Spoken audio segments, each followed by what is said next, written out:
Hello, Ray Phoenix here. Welcome to Let's Play Spyro 2 Ripto's Rage Part 5. We're going to Hurricanes now. This level is a level that probably could have fit better in the Autumn Plains, considering it looks more like autumn than summer, and yet there's levels in the Autumn Plains that look more like they should have belonged in the summer, like Scorch and Shady Oasis. I don't really think the season of the homeworld really has anything to do with what the actual levels are. They actually have, very little to do. It's almost like the fun, what world should we put this in? Well, let's put it in this homeworld, let's put it in that homeworld. Are these things called electrolls? No, they're not trolls, they're electrolls. You add a lek in that word, and they're not something bad anymore, they're something good now. And they sound exactly the same as SpongeBob. Sounds like SpongeBob SquarePants was, I don't know, these things have profane, I don't know, maybe that's something to do with SpongeBob, I don't know. Zap the Electrol, that's a funny name, Zap. Yeah, it sounds like you'd zap the Electrol. If Spyro had electric breath in this game, he'd probably use it to zap everyone, but he doesn't have electric breath in this game. He doesn't get that till the fourth game, which is a game a lot of people don't like. So he collected that light bulb, those light bulb things called diodes. They seem to call them like a diode kind of light. There's those large enemies. Spyro obviously can't run into those yet because he's not big. He's not a big dragon yet. He's not fully grown. He's still just a kid dragon, but he can charge into those robots. In fact, I think charging those robots is planning to destroy them because they're completely encased with like a hard metal shell, hard metal armored shell. So the only way Spyro could pierce it is with his horns, and his horns seem to be mostly indestructible. I imagine it would be really indestructible. I never hear about dragons breaking their horns or anything like that, so I imagine they're pretty indestructible. I think those robot things are more like toys. They have a big wind-up thing in them where those large things that look like they could be orcs or something like that have to just grab onto them and wind them up like a freaking wind-up toy or something like that. I think there's another, I'm not sure, did I collect another diagram? I don't know. I'm just mostly focusing on getting the gems, because gems are, the most important thing, or one of the most important things to collect in this game. I think I did get a diode somewhere. Yes, I did, so now I could put in there. Oh, I already got another one, so we can go through this electric force field. We're gonna have to do this part now. This part we have to kill a certain amount of enemies, and you could run really, gives you the ability to run really fast, so you could run around and carefully choreograph where you're going. It's almost like in a pinball game where the ball's just ballistically going everywhere. Only you can't bounce off walls. If you hit a wall while you're running really fast, just like in the first game, you just lose the power up completely if you hit a wall. I imagine what pinball would be like if the ball would just, cease to exist if it hit a wall or hit the side of or hit anything in the game, really. Then you have to get to hit a certain thing. Then again, that's what some of the first pinball machines are like. The very first ever pinball machines were somewhat like that. Some ones from the 1930s where they don't have flippers. You have to pull a large thing and then it shoots the ball, it shoots a silver ball, and you have to apply a certain amount of force to it, and you make it hit, and it hits these pins. That's why it's called pinball, because it has pins. And then the pins kind of bounces off them, and then it goes into a certain thing, and that determines your score.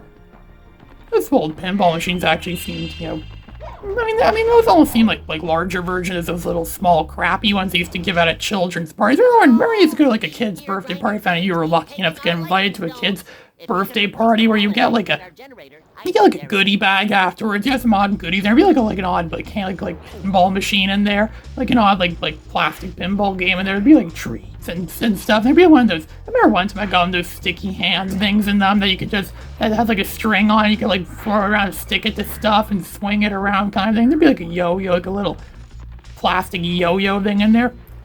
So these things apparently are disrupting the flow of electricity. This is a very electrified oriented level. Where these purple things look like precursors to enemies in Ratchet and Clank. Remember earlier I was talking about those weird freaky alien things that were in Ratchet and Clank? Well, this is kind of where they got their strength. I'm pretty sure I saw enemies just like that in Ratchet and Clank.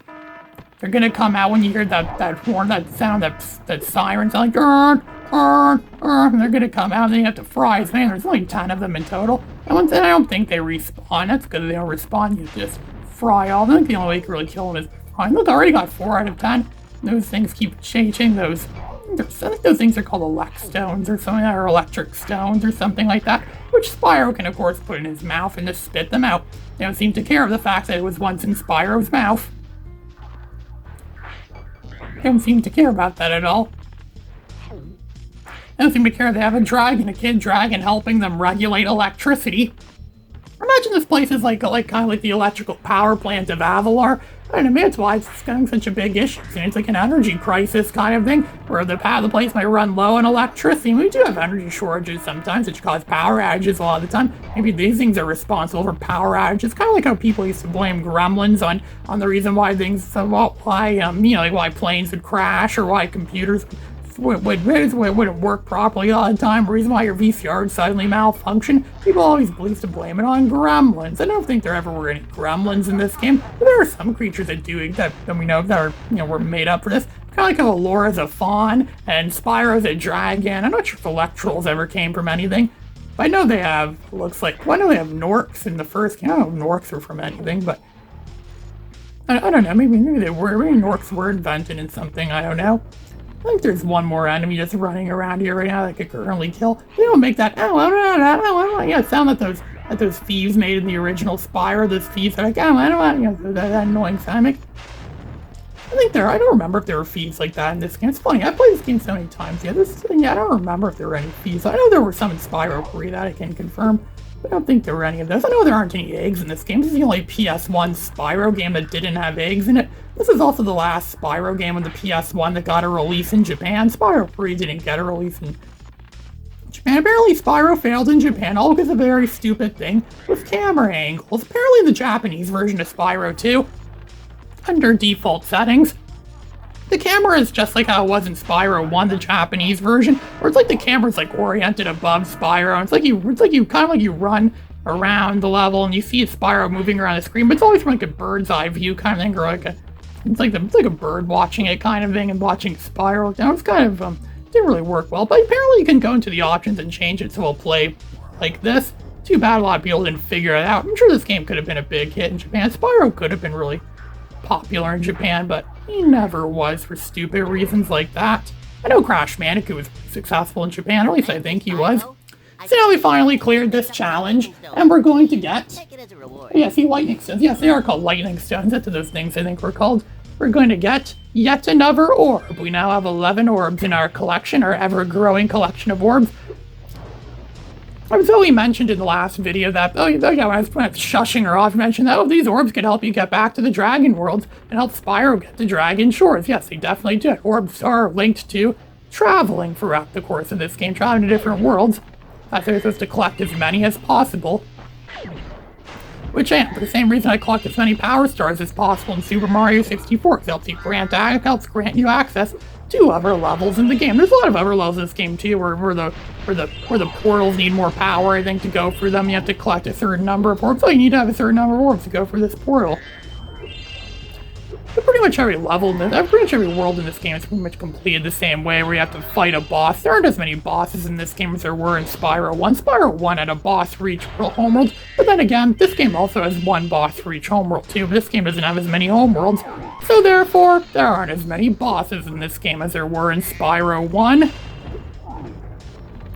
Unless you count mini-bosses. I think some levels in this game have like mini-bosses kind of thing. I think one level did, but I'm not including those as actual bosses. I think I have enough. Do I have enough? Oh yes, I do. I do have enough spirit particles to activate this. I love that sound that the thing makes. Dun! It makes like a dun sound. It sounds like a song. It sounds like a sound that I remember hearing the WGBH logo making at the end of PBS Kids. Made a similar sound effect to that. Dun! When you walk into it.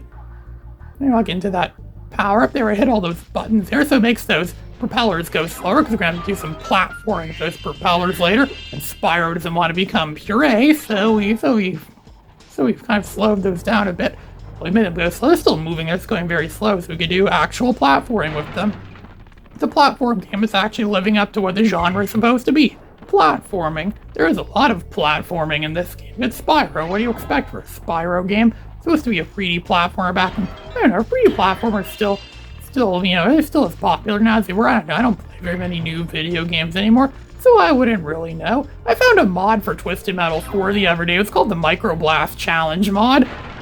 We're supposed to make Microblast like some overpowered, or not really overpowered, but make some like a boss character that has new abilities and stuff, and the game becomes a lot more challenging. They say, play this game with Microblast. Yeah, I tried playing that ROM, it was an ISO that I got the mod the other day, and it's funny, because every contestant in the game was unlocked other than Microblast. Someone told me that to get it, you actually have to somehow use it with a memory card file that already has Twisted Metal 4 completely cleared, so then you could play as Microblast. I don't know how to make it access my memory. I was using the one in the DuckStation emulator in RetroArch.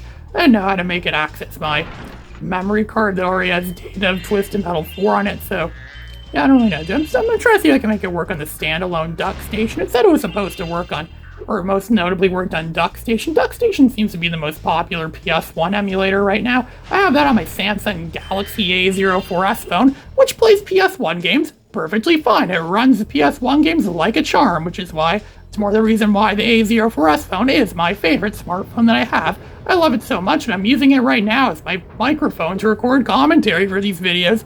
And I never do compare contrast thing. I recorded some commentary of the A53 and some of the A04s and see if anyone noticed a difference between the two phones. There isn't really much of a difference at all.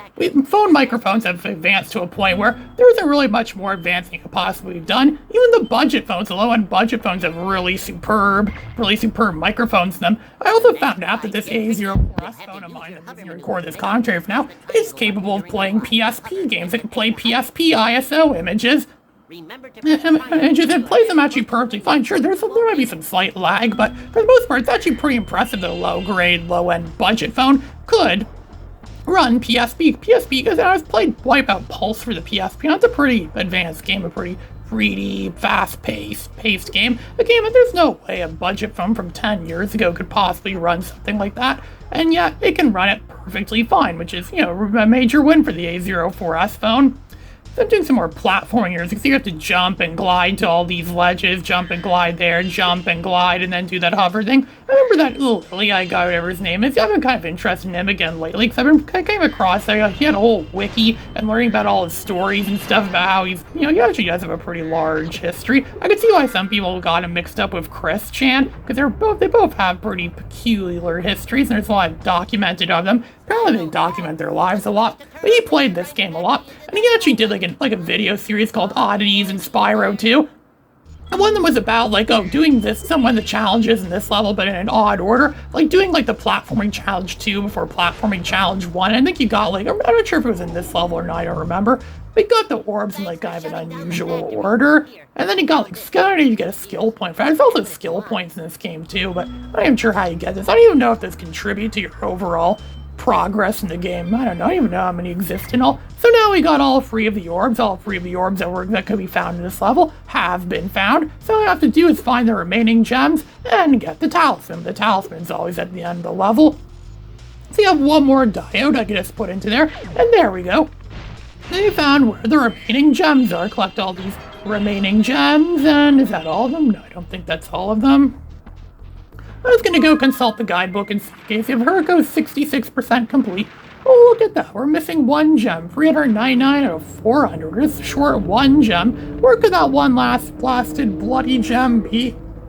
Oh boy, these Spyro games are notorious for doing this. They always do this. They put one measly little gem, and they put it in some place where you're going to spend several hours running around the level trying to find it. And after so many hours of running around the level trying to find it, they put it in some stupid place where it was under my nose this whole time, and yet somehow I didn't see it. It's a classic case of one of those I feel dumb moments. Yeah, this game likes making you feel stupid a lot of the time. All the Spyro games like doing that. But then again, when you feel stupid, just remember, there are some people that think the heads on Mount Rushmore are naturally formed like that. So there's Brainy the Electral. He's very brainy, I guess. He's the kind of guy that you probably get to fix your computer whenever it breaks. He can fix it for you, and he's going to give us the Hurrico's talisman. So I think now we have Hurrico's 100% complete. Now, yes, pretty much every level in Summer Forest can be 100% completed on the first run, except for Glimmer and Sunny Beach. At least that's what I think, I don't know. So these Electrolls are finally going to live up to their name. They're going to become pretty trollish, actually. They're trolling that large orc thing, where they lure him into the electric force fields and they laugh at him. Yeah, that's a very trollish thing to do. They're so troll and stupid. So now we're going to be leaving this level. Now we've got collected 400 gems, adding that to our ultimate bank balance of gems. This is Ray Phoenix, signing out.